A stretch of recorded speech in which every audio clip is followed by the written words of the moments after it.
welcome back to another episode of Globe Interviews. I'm your host, Sunlight, and today I'm delighted to welcome onto the show Benny Orr, founder of Benny Orr Studios and co-creator of The Meeting Place. So hi Benny, how are you? Hi, I'm great. Thank you for having me. So just to dive right into it, could you tell us a bit about your background? Sure. I guess academically, my background was architecture. But before that, I was a performer, dancing, singing my way through life. And so it was kind of not a surprise in some ways that I took my passion for sort of theater and storytelling and then combined it with my education in architecture. And then I kind of created a career in production design and creative direction for live entertainment. So anything that has to do with like a stadium or an arena, that kind of scale, or down to even just like live events like parties, smaller gatherings. Ultimately, it was like, how do I think about our physical environments, or I guess in some ways now our virtual environments as well, and how do those spaces begin to inform our realities, our experiences, and how do you tell stories with those elements? Right, so as an already established and successful production designer for live entertainment events, what would you say your key takeaways are from this industry? The main key takeaways is an ability to think about atmosphere. I think just like we look at contemporary art or traditional art, or even I guess digital art, it all comes down to communication. And when you're dealing with an arena filled with people, for instance, your ultimate question or your ultimate challenge in some ways there is communication, right? Like how do you tell a story to these people sitting in the stands or in their seats, and how do you accurately and effectively communicate that? I think in paintings it's in some ways can be a bit more challenging because it's so static, right? It's like, how does a static image convey a story, a message that really digs into the viewer's sort of kind of mental state in some ways, and then you take those ideas and you scale them up and it becomes a concert, for instance. And so I guess the biggest lesson that I carry with me through my career in entertainment is really being able to critically analyze those things, right? What are the elements that we're presenting, and how are we telling a story that genuinely connects to the viewer or the audience member beyond the kind of surface level aesthetic approach? So you've worked in both, the physical realm and the metaverse space. So what would you say that the differences that you found between the traditional art world and then the metaverse NFT art world?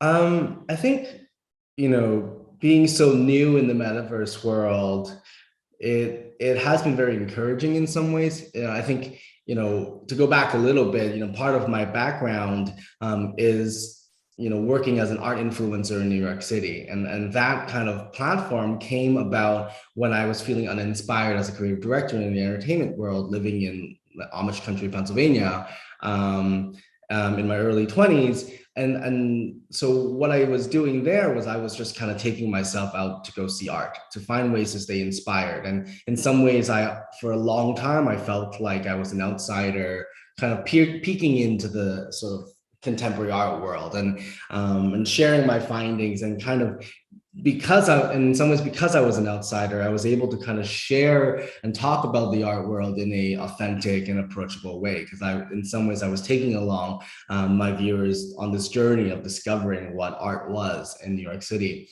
And I think in the metaverse world, I came in here and I felt very similar feelings about my newness to the industry, right? Like I was like, I don't know anything about it. 6 months ago, I had no idea. I mean, I had friends that were like in the industry, so I kind of knew what it was about, but it was all very new. And especially when you don't have that many friends working in the industry, it feels very daunting. And so I would say that one major difference was how welcoming the NFT world was, because it's so young. You know what I mean? Like in the art world, in the traditional art world, you have historians and critics. It's been around for decades, and there's this like very structured idea of how it works, whereas the NFT world has felt very organic. It's changing every single day, and in some ways it gives, I think, newcomers a bit more confidence that it's not like we're late yet. Like even if you were to jump in today, you're still early. And so there's this, I think, idea of freedom in some ways, in which you can kind of craft your own story and take charge of your own piece of the metaverse in some ways. Amazing. Yeah. So you mentioned you had a few friends in the NFT art world. Could you tell us more a bit about, apart from learning from your friends, where did you learn about the NFT art world? Well, I mean, some of the friends that I've met were friends before it even happened, right? So, one of my good friends, her name is Krista Kim, founder of Mars House, the sort of mother of the metaverse, as I like to refer her as. She and I had been working together to bring her physical art to New York City. In fact, they were the original ideas of her current Continuum tour, which has been traveling through the world, popped up in Miami and China, and so I've known her before the whole NFT world began. And so in some ways I was able to kind of really, watch in admiration of how she was able to take charge of her mission, her movement, and really bring it to light. And through her, I've been able to sort of connect with other people. But a lot of it, honestly, has been just being able to discover them through Twitter, through Instagram, through social media. And just like the way I find contemporary artists in terms of traditional art, the way I find painters and have built connections with painters in New York City, for instance, I think I'm doing the same thing in the sort of digital space, where I'm learning to see differently, and particularly with digital art. And it's been, very sort of open in some ways, because I've been able to kind of just like reach out to these people. And I think if the NFT world is about anything, it's about community, and that's been very sort of encouraging and fruitful. Amazing. So where do you find inspiration for your pieces? Um, it's kind of funny, right? Because I feel like this year has been my coming out in some ways as an artist, right? I think I've been making art all my life, through my creative direction, through my production design, from my drawings to kind of the paintings I would make in my personal time. And I would say what inspires me most in my art is a genuine place of communication. I think for me, I'm curious about how people experience reality, and whether I can somehow translate the nuances of reality, of my reality, into their consciousness. Can they understand where I come from? Does, for instance, the meeting place was a lot about joy. I'm like, how do I create joy? How can I create an experience where people will enter it and leave with this experience of joy, just like the way someone can show up at a concert and leave feeling a certain way. How can I do that with my art, for someone who doesn't know me or my work at all? And so I would say that my inspiration for my work comes from this innate ability or curiosity about experiences. How do you create experiences that are truly heartfelt, and experiences you can feel in your bones? That's all what art is, right? Making you feel. Exactly, Yeah. exactly. Yeah, and It's harder in the digital world in some ways, right? I feel like, in the physical world, coming from concerts, I've got everything from fireworks to lifts that, fire people out of the stages. I've got a lot more tools in some ways in the physical world than I do in the digital world. And I think that's why it's inspiring and challenging in some ways, because, now we're asked to do very similar things, but with less ingredients. And so I think the challenge for digital art, personally for me, is really finding out what exactly that means. What is the language of digital art, and how do we begin to write poetry with it in a way that is transcendent, in a way that is beyond, the hype or the aesthetic or the trends happening right now with flashy graphics, for instance, right? Like, how do we move beyond glittery animations? When does it become art? When does it become sort of more than just I don't know, animated footage? Yeah, right. That's a very difficult to answer, and I guess it's such a subjective answer, right? Like, Exactly. yeah. Right. So let's talk about the meeting place. So, as the world's first interactive environment NFT, can you tell us a bit more about the meeting place, and what are your dreams with the meeting place? Absolutely. So the meeting place started out as a curatorial project. Spatial, the host Metaverse platform, reached out and was like, "Oh, would you be interested in curating a sort of NFT exhibition in one of our existing gallery spaces?" And I, of course, was interested in the technology. I was interested in the potential of the metaverse. But at that moment in time, I wasn't quite ready to curate an NFT exhibition. I still felt like I was still just learning about the world. But for me, what I was most curious about was the potential, right? I was like, in the physical world, you have a gallery space, and then you're like, all right, these are my walls. What am I going to put on them, right? It's reactionary to the venue in which you are hosting your exhibition. Whereas for me, I was like, well, isn't the most exciting part of the metaverse in some ways is that you can actually build anything, right? Instead of being like, here are my four walls and these are the things I'm going to put on them, it's going to be like, here are the things that we put, here are the things that we have. Now, how do we build the walls around it? So suddenly, if you think about it in the sculptural perspective, instead of being like, here's a room and here's a sculpture within it, you're really kind of extracting from the sculpture itself. So in some ways, suddenly, as you're engaging with this work of art in the metaverse, you can actually be sandwiched. You can actually become a part of the experience of it, because the walls are designed to react and be responsive to the work itself. In some ways, you are literally in between an extension of what the sculpture or the work of art is. And so that kind of started the conversation. I was like, okay, maybe it's not me curating an exhibition in one of your existing galleries. Maybe it's us creating our own space.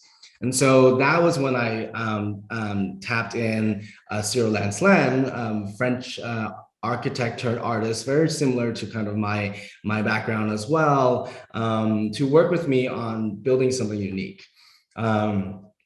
And at one point we were thinking, maybe it is a gallery space. We were designing a new gallery space. But as we began to develop the space more and more, we realized that the architecture itself, the space itself was the artwork.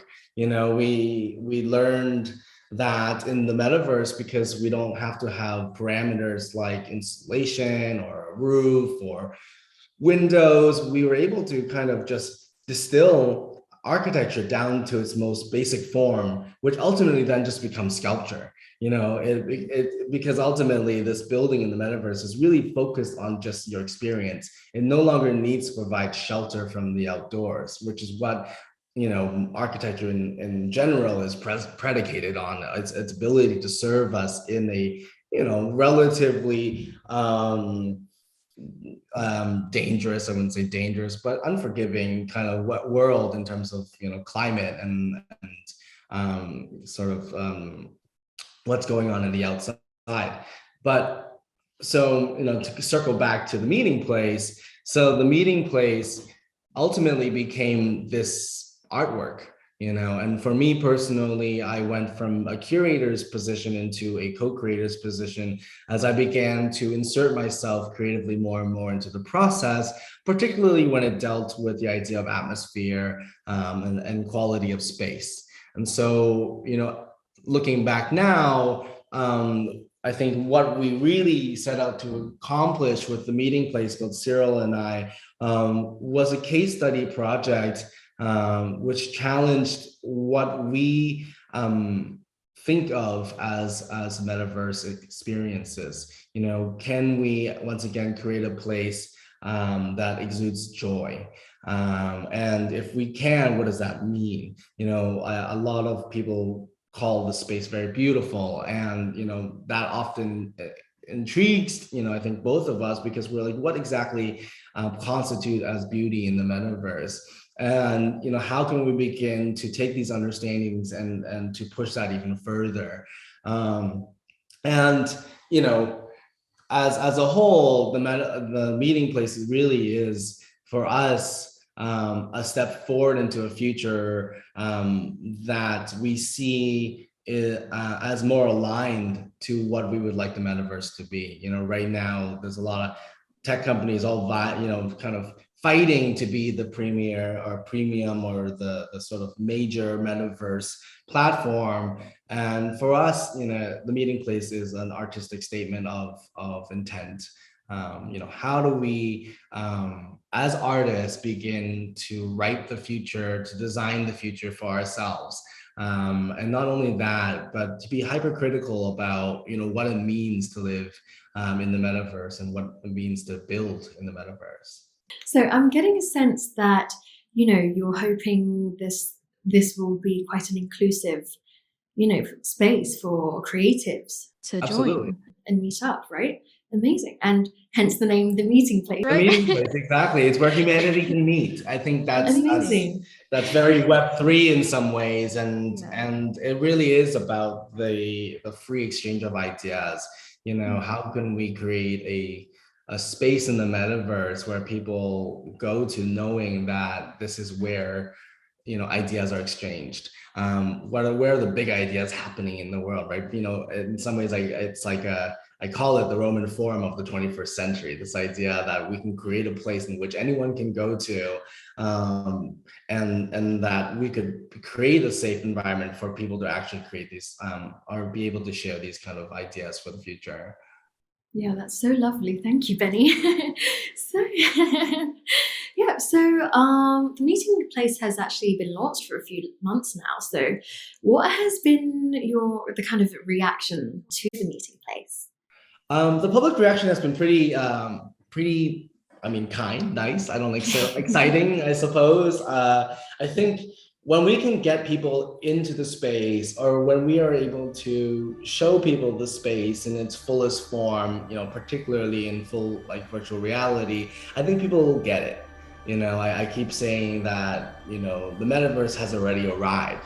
It's just about onboarding people into the technology and into the world that already exists. And so, like, one of the things that I think is very powerful is when people meet a complete stranger in the metaverse, and that's kind of a 0 to 1 moment. It's like the first time you FaceTime somebody, or the first time you talk to someone on the chat site back in the early 2000s, late 90s. And I would say that the response has been very warm, but the challenge, as we've learned, is actually getting more and more people on there. Right. Again, it's very new. It's a trending term, the metaverse. People don't fully understand what it is. So in some ways, to a lot of people, it's still a video game, as opposed to a place where you can go and meet family and friends and talk and share ideas. And so it's been good. It's been a really great response. And so we're just focused on getting more people to see what it is and be part of our sort of journey, not only as an art project, but as a living place. Yeah. Amazing. So, you were saying about how, all the technology is already there. It's just about onboarding people now. So, let's say, you want your average um, average person to just they want to start and go into the metaverse, what do they need? What are the steps to get into the metaverse? To get into the metaverse, I guess it depends on the platform, right? I think, Mm-hmm. there's different metaverses for different purposes. If you're playing Fortnite, for instance, you're practically in one already. And I would say, I don't know, it depends on what you're interested in, and find a metaverse that you think, that you relate to. And to get into the metaverse, in some ways, it's really, there's three options, right? Your mobile, your computer, or your VR headsets. um, and I think there's the entry point it's pretty much a Google search, like it's again, it's really there. And Spatial, for instance, our host platform, makes it super easy. You can make an account and an avatar in less than 5 minutes. You can get on it with your phone, with your browser, or with your full VR. I think, that was one of the challenges before, was that, like, the metaverse existed, but the headsets were like thousands of dollars, or the loading speed wasn't quite there, and so it was very clunky. But we've gotten to a place in the technology where you could literally log on and be in the metaverse within a minute, on your phone. And I think that's the difference between, why now is the time that the metaverse is happening, versus, when we thought it was happening, years ago, when Second Life, for instance, the video game, the game, really came into being. Amazing. Yeah. So you were speaking about Spatial, your host metaverse. So what makes, Spatial different from other metaverses such as, I don't know, Decentraland?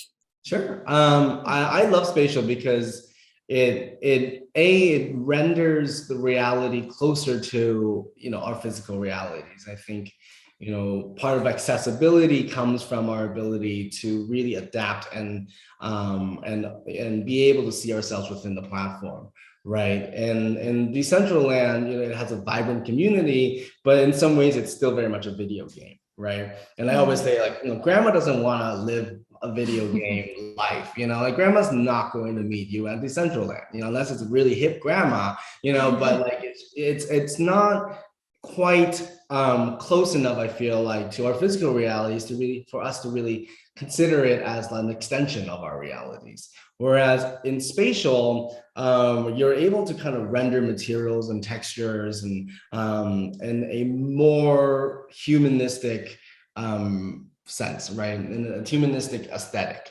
right? And then that's what, in some ways, the meeting place is, right? Like the concrete material brings us closer to it in a way, because we're like, oh, I understand what this is.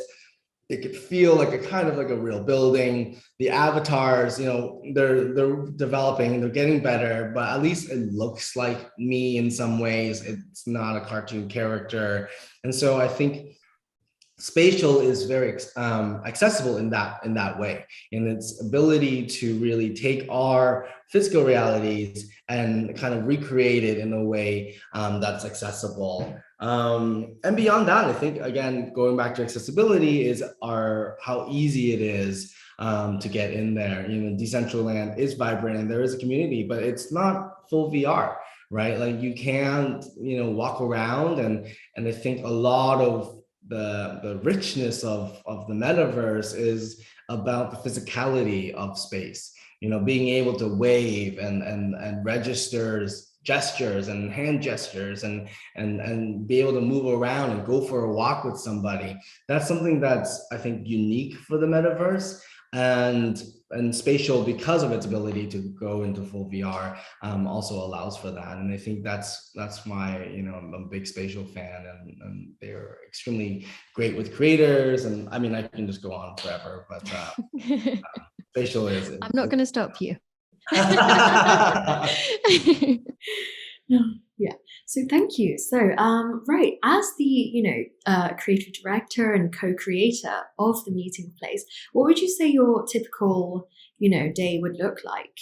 Well, right now I feel like it's like it's an exciting time, because as I said, we built it and we had a lot of learning lessons, right? It's at first we thought we're going to sell it as real estate.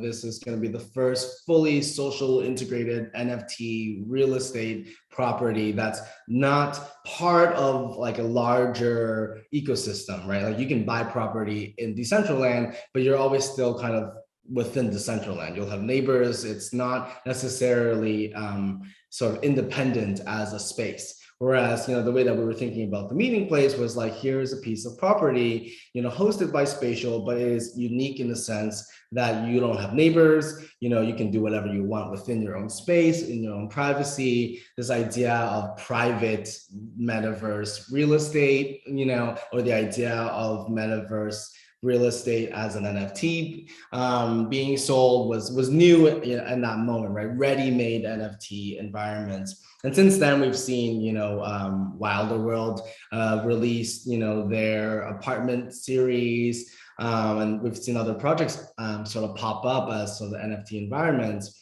But for us, what we realized was actually, maybe the market wasn't quite so ready to buy a six-figure NFT environment unless it was tied to a larger ecosystem, right? There's foot traffic in Decentraland, or the fact that your neighbor is Snoop Dogg, is what really drives these sales.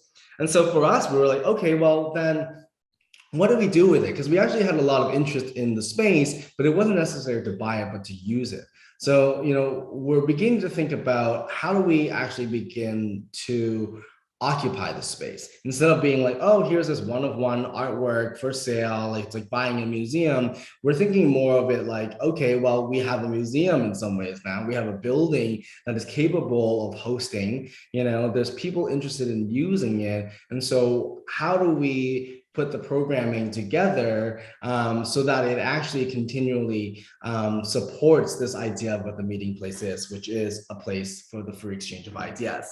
And so as a creative director of the meeting place, my day-to-day right now has been really focused on having conversations with all the right partners, putting together, a more clear idea of how our partners could be utilizing the space. So, I'm talking to a neuroaesthetics community who wants to host their meetings in the meeting place. I'm talking to a digital modeling agency, like thinking about how we can bring fashion into the meeting place, how we can challenge technology there. Again, I think as the creative director of the meeting place, my job right now in terms of my day-to-day is really about curation and programming and really putting these things together so that I can, in some ways, bring more people into this space. Because again, at the end of the day, it's like, how do you onboard people? How do you tap into different people's interests, into different communities, to bring them all together, to bring them into the space? I think the important thing about the metaverse, beyond the excitement of just the fact that you can build everything, is why. Why would I want to go there? Who am I meeting there? What are we building within it? These are the questions that are on my mind, as a creative director, as to, how do we grow the meeting place?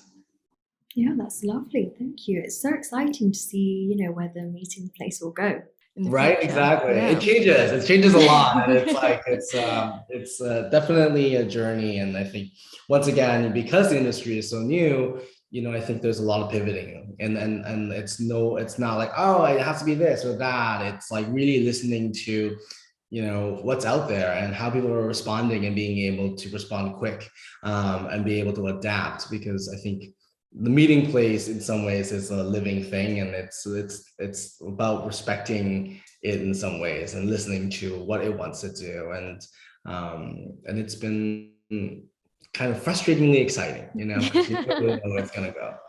It's very paradoxical, but I love that. Yeah, exactly.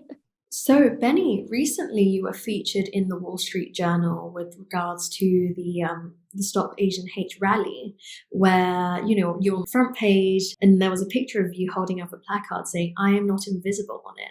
So, could you tell us a bit more about that? Yeah, absolutely. I feel like I was literally having a conversation with my husband yesterday about how it's been like 2021 was just a crazy year. He like we had to look up the photo and be like, did that happen this year?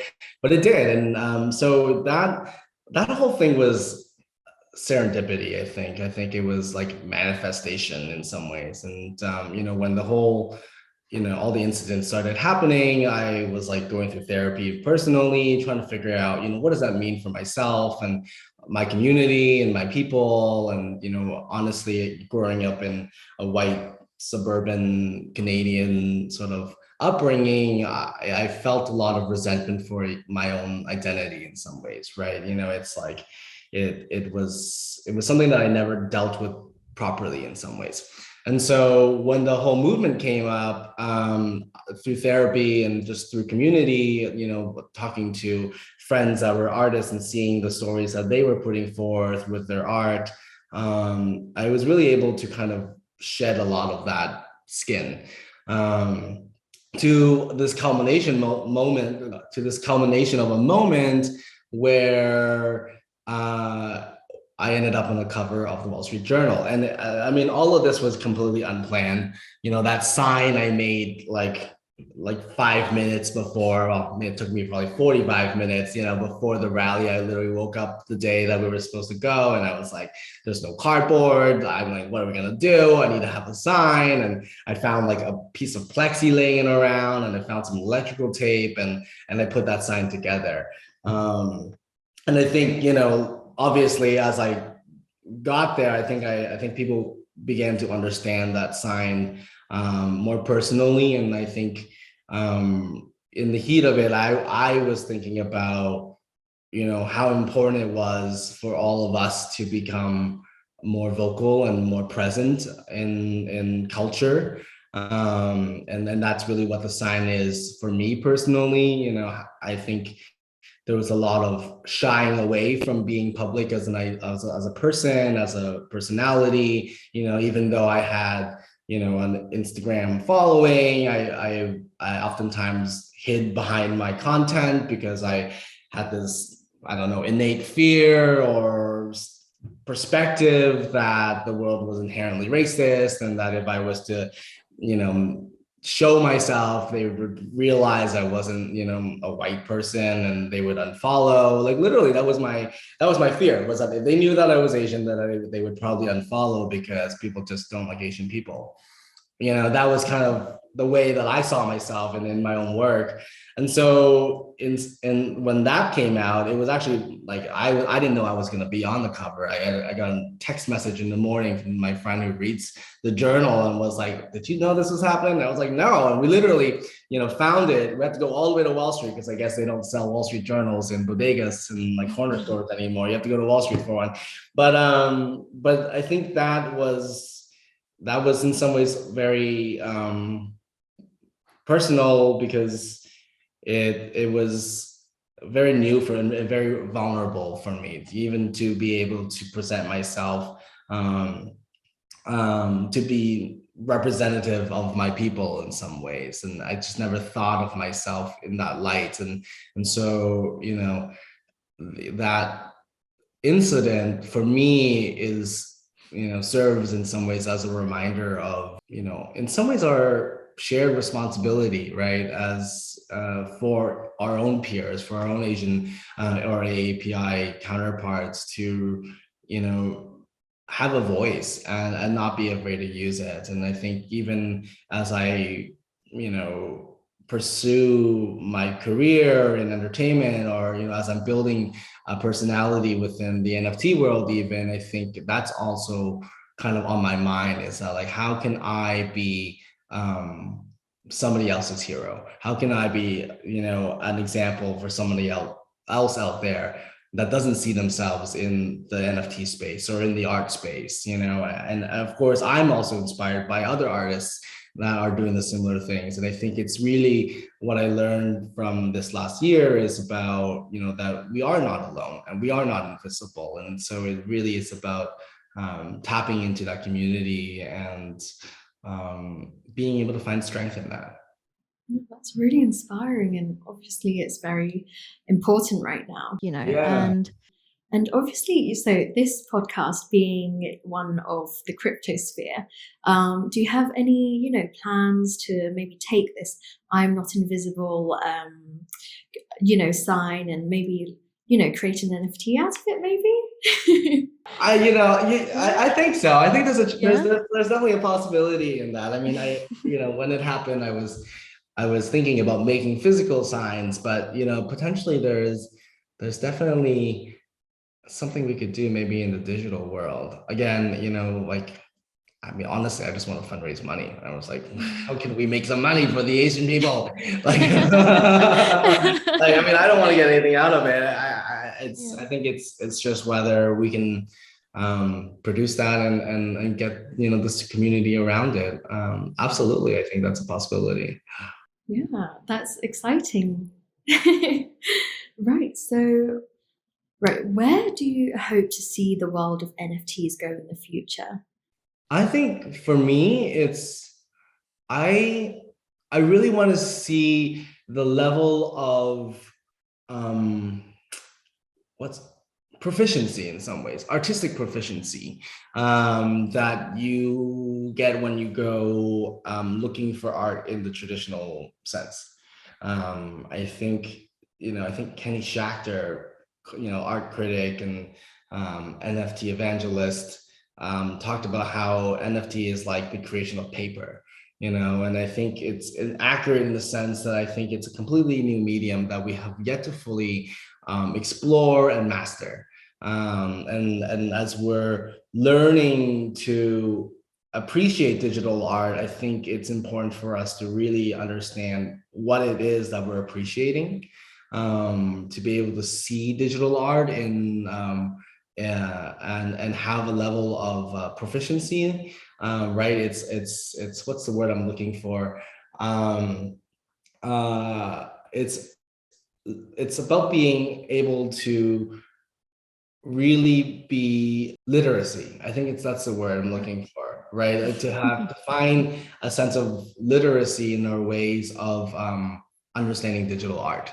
Because when we can begin to really understand how to see and how to read digital art, we'll be able to really push that frontier forward, right? How do we differentiate, flashy graphics from something of quality? These are all the things that I'm currently looking for. And I think we, as a collective, as a community, the NFT community, the collectors specifically as well, are really beginning to kind of pinpoint where the exciting bits are, right? I think, and we're beginning to see these sort of leading practitioners really come forth with, Rafiq Anadol, for instance, and the way that he's carving a space in the NFT world. And so ultimately, I guess what I want to see come out of the NFT world is just better art, more art, but and not only that, but a stronger ability in ourselves to be able to define what that is.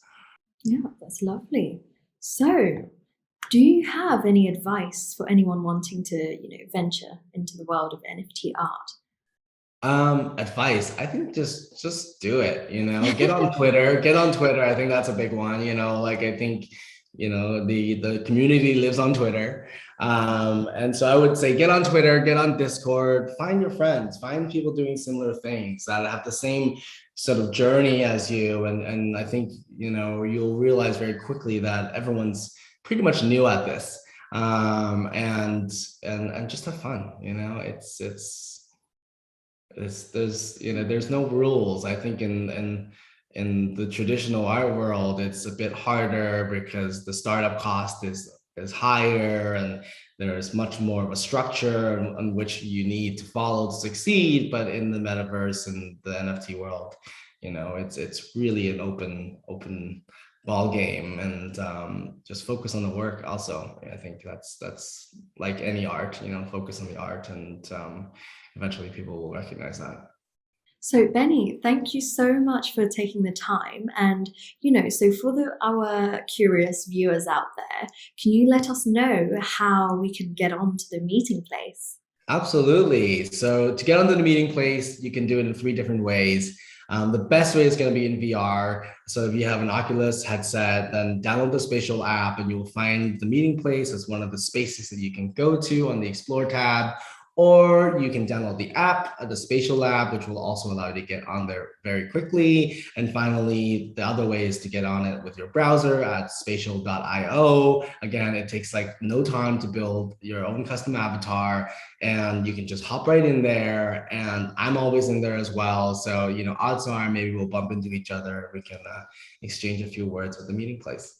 Amazing. Actually, funny you say that, because I actually logged onto the meeting place once and you were there. Yes. Oh, well, we're there. Did we say hi? Yeah. Do you know, I was really shy, so I was like, oh no, that's hilarious. No, well, next time you can say hi. But that's exactly it. It's literally like bumping into your friend at the mall. You're like, oh my God, how's it going? And that's the metaverse, it is a live place in which anything can happen. Yeah. That's really, really exciting. So thank you everyone so much for watching. Don't forget to comment, like, and subscribe if you like this video. And don't forget to follow all our socials down below. And also Benny's socials, which we will also link down below. So thank you for taking the time. So we'll see you later. Bye. Bye.